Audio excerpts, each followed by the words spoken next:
Hi friends, இன்றைக்கி கோதுமை ரவையில் பொங்கல் எப்படி செய்யலான்னு பார்த்துக்கலாமா?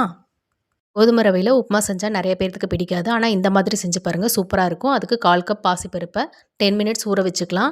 அடுப்பில் ஒரு குக்கர் வச்சு 2 ஸ்பூன் நெய், 2 ஸ்பூன் ஆயில் விட்டு 10-15 முந்திரி போட்டு ஃப்ரை பண்ணிவிட்டு 1 ஸ்பூன் ஜீரகம், 1 ஸ்பூன் மிளகு போட்டு ஃப்ரை பண்ணிக்கலாம். ஒரு துண்டு இஞ்சியை பொடியாக நறுக்கி சேர்த்துக்கலாம். ஒரு பச்சை மிளகா, ஒரு கொத்து கருவேப்பிலை சேர்த்து ஃப்ரை பண்ணிக்கலாம்.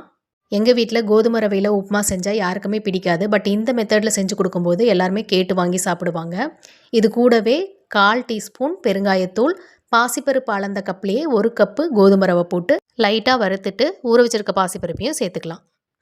இதை நல்லா கலந்து விட்டுட்டு எந்த கப்பால் நம்ம ரவை எடுத்தோமோ அந்த கப்பால் 4 கப்பு தண்ணி விட்டுட்டு தேவையான அளவு உப்பு, மஞ்சத்தூள் சேர்த்து கலந்துட்டு கருவேப்பிலை, கொத்தமல்லி தலையை பொடியாக நறுக்கி சேர்த்து குக்கரை மூடி வச்சு 4 விசில் விட்டு எடுத்துக்கலாம். ஸ்டீம் போனோடனே ஓப்பன் பண்ணி பார்த்துக்கலாம். இது மேலே 1 ஸ்பூன் நெய்யை விட்டு நல்லா கிளறி கொடுத்துக்கலாம். இது பார்த்திங்கன்னா நல்லா நம்மளுக்கு வாயில் கரைஞ்சி போகிற மாதிரி சாஃப்டாக சூப்பராக இருக்கும். தேங்காய் சட்னி கூட செம்ம காம்பினேஷன். நீங்களும் இந்த மாதிரி ட்ரை பண்ணிவிட்டு எப்படி இருந்துச்சுன்னு கமெண்ட் பண்ணுங்கள். இந்த வீடியோ பிடிச்சிருந்துச்சுன்னா சப்ஸ்கிரைப் பண்ணுங்கள் ஃப்ரெண்ட்ஸ். தேங்க்யூ.